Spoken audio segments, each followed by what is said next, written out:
Hi friends, welcome to cook with காய் kitchen. இன்றைக்கி நம்ம பார்க்க போகிற ரெசிபி மலாய் குல்ஃபி. இந்த மலாய் குல்ஃபி வீட்டில் இருக்க டம்ளர் வச்சு ரொம்ப எளிமையான முறையில் எப்படி செய்கிறதுன்றதை பார்க்கலாங்க. இந்த மலாய் குல்ஃபி செய்கிறதுக்கு தேவையான பொருட்களும் ரொம்ப கம்மி தாங்க. இது செய்கிறது ரொம்ப ஈஸி.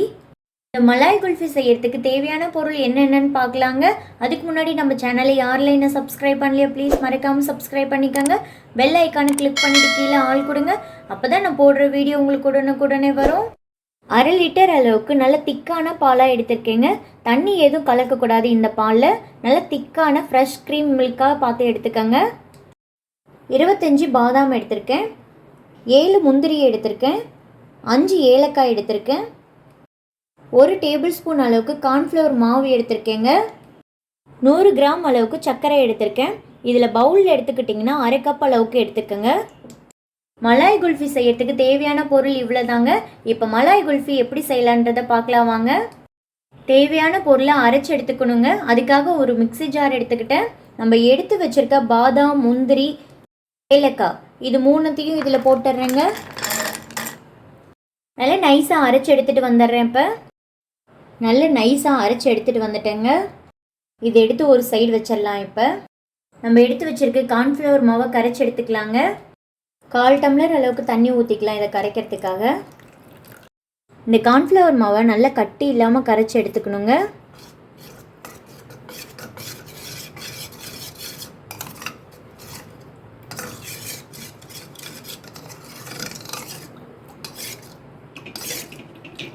இந்த கார்ன்ஃப்ளவர் மாவு இப்போ கரைச்சி எடுத்தாச்சு. இதையும் எடுத்து ஒரு சைடு வச்சுக்கலாம். நம்ம எடுத்து வச்சுருக்க பாலை காய்ச்சணுங்க. அதுக்காக அடுப்பை ஆன் பண்ணி ஒரு கடாய் வச்சுட்டேன். நம்ம 1/2 லிட்டர் அளவுக்கு பால் எடுத்து வச்சுருந்தோம். அதையும் இப்போ கடாயில் சேர்த்துக்கிறேங்க.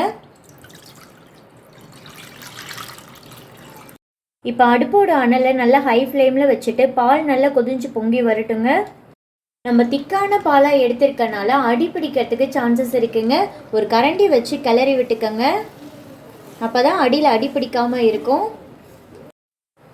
பால் நல்லா பொங்கி வர ஆரம்பிக்குதுங்க. அடுப்போட அனலை ஸ்லோ பண்ணிடலாங்க. இப்போ ஸ்லோ பண்ணிவிட்டு இப்போயும் கரண்டி வச்சு நல்லா கிளறி விட்டுடலாங்க. நம்ம 500 ml அளவுக்கு பால் எடுத்துருந்தோங்க. அது 300 ml அளவுக்கு நல்லா வற்றி வரணும். ஒரு 3 நிமிஷம் நல்லா கொதிட்டும் பால். அப்போ தான் நல்லா திக்கான பால் நமக்கு கிடைக்கும். பால் கொதிஞ்சிட்டு இருக்கும் போது சைடில் கட்டுற ஆடையெல்லாம் அப்படியே எடுத்து கொடுங்க. பால் முதல்ல இருந்ததை விட நல்லா கொதிஞ்சு வற்றி வந்துருச்சுங்க.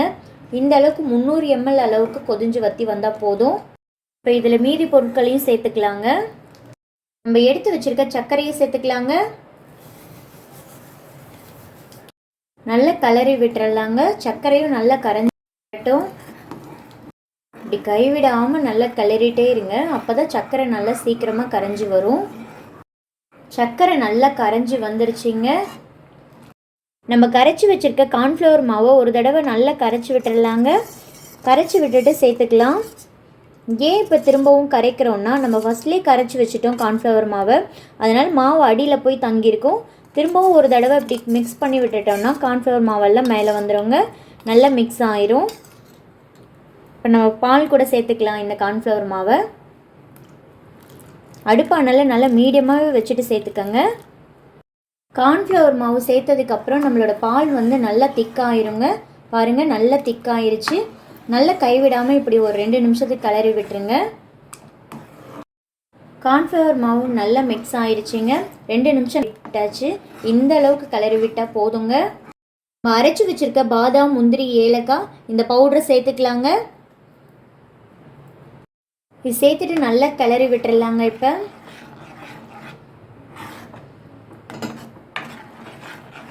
நல்லா அடுப்போட அனலை மீடியமாகவே வச்சுக்கோங்க. மீடியமாகவே வச்சுட்டு நல்லா கலந்து விட்டுடலாம். பாதாம் போட்டதுக்கப்புறம் ரொம்ப நேரம் கொதிக்க வைக்கக்கூடாதுங்க. லைட்டாக இதெல்லாம் மிக்ஸ் ஆகிற அளவுக்கு நல்லா கலந்து விட்டுட்டு அடுப்பை ஆஃப் பண்ணிடலாங்க. நல்லா மிக்ஸ் பண்ணி விட்டாச்சு. இந்த அளவுக்கு மிக்ஸ் பண்ணால் போதுங்க. கரண்டியில் பாருங்கள், ஒரு லேயர் மாதிரி அப்படியே படியுது. இந்த அளவுக்கு இருக்கணும் திக்னஸ்ஸு. இதுதாங்க கரெக்டான கன்சிஸ்டன்சி. இந்த டைமில் அடுப்பை ஆஃப் பண்ணிடலாம். இப்போ இதை ஒரு 15 நிமிஷத்துக்கு நல்லா ஆற விட்டுருங்க. இது நல்லா ஆறுனதுக்கப்புறம் இன்னமுமே திக்காகுங்க. நம்ம 15 நிமிஷத்துக்கு அப்புறம் பார்க்கலாங்க அடுத்தது என்ன செய்கிறதுன்றத. இப்போ இது நல்லா ஆறிடுச்சிங்க. ஒரு கிளாஸில் ஊற்றி வச்சிடலாம். இனிமேல் நம்ம நார்மலாக வீட்டில் தண்ணி குடிக்கிறதுக்கு டீ குடிக்கிறதுக்கு யூஸ் பண்ணுவோம்ல, அந்த கிளாஸ் தான் நான் எடுத்திருக்கேன். உங்ககிட்ட குல்ஃபி மோல்டு இருந்தால் கூட யூஸ் பண்ணிக்கோங்க. குல்ஃபி மோல்டு இல்லாத பட்சத்தில் இந்த டம்ளர் யூஸ் பண்ணுங்கள். இப்போ நம்ம காய்ச்சி ஆற வச்சுருக்க பாலை இது கூட சேர்த்துக்கலாங்க. இந்த டம்ளர் மூழ்கிற அளவுக்கு ஊற்றிக்கலாங்க.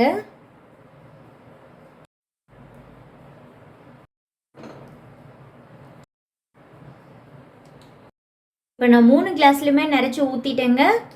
இந்த மாதிரி ஒரு அலுமினியம் கவர் இருந்துச்சுன்னா எடுத்துக்கோங்க.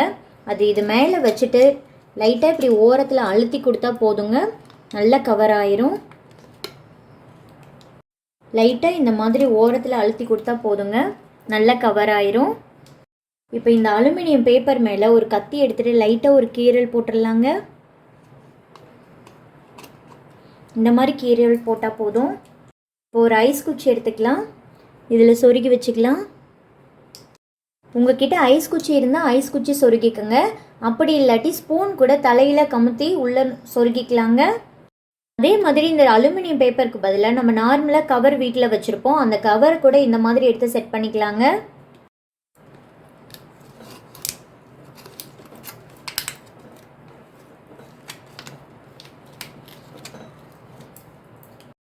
இப்போ இதே மாதிரி நான் ஒரு 4 டம்ளருக்கு ரெடி பண்ணி வச்சுட்டேங்க. இப்போ இது எல்லாத்தையுமே ஃப்ரீசரில் வச்சு 8 மணி நேரம் அப்படியே விட்டுறணுங்க. 8 மணி நேரத்துக்கு அப்புறமா பார்க்கலாங்க. குழு குழுன்னு இருக்கக்கூடிய மலாய் குல்ஃபி ரெடி ஆயிருங்க. இப்போ நான் இதை எடுத்துகிட்டு போய் ஃப்ரீசரில் வச்சிட்றேங்க. 8 மணி நேரம் ஃப்ரீசரில் வச்சு எடுத்துகிட்டு வந்துட்டேங்க. நம்மளோட மலாய் குல்ஃபி சூப்பராக ரெடி ஆயிடுச்சு. இனிமேல் இதை நம்ம ஓப்பன் பண்ணி பார்த்துடலாம். முதல்ல இதில் இருக்க அலுமினிய கவர் எடுத்துடலாங்க. வாவ், சூப்பராக இருக்குது பாருங்கள். பார்க்கும் போதே சாப்பிட்ணும் போல் இருக்கா. ஃப்ரீசர்லேருந்து எடுத்துகிட்டு வந்தனால நம்ம இப்படியே எடுத்தால் வராதுங்க. ஒரு பவுலில் தண்ணி எடுத்துகிட்டு ஒரு 30 செகண்ட் இந்த டம்ளர் அப்படியே உள்ளே வச்சிடலாங்க.